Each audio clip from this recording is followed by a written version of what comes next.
Jeremy Hunt is giving evidence to the COVID inquiry. He's the Chancellor of the Exchequer, but at the time of COVID, he was the Health Minister.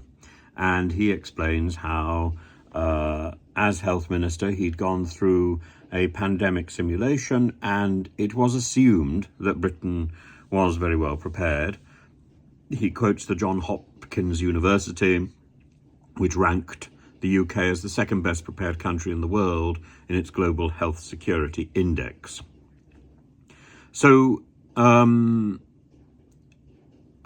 then talks about groupthink and says that there was a problem with groupthink. Absolutely, that no country was in fact well prepared, except possibly Korea, which had already experienced the MERS pandemic and criticism of the way that they'd handled that, and therefore they avoided a complete lockdown initially.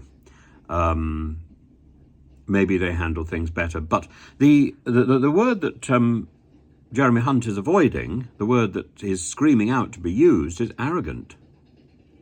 When people think that they are prepared, when people think that they can do the best thing, when there isn't an assumption that we don't know. You know, the beginning of wisdom is a recognition of ignorance. And a self-satisfied patting on the back is a recipe for disaster. In ancient Greece, in ancient Greek tragedy, it was called hubris. Boris Johnson has lots of that. And the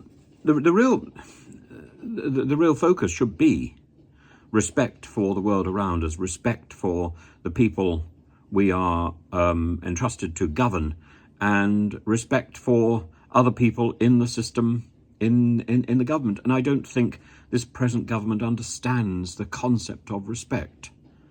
It understands the concept of self-preservation. It understands the concept of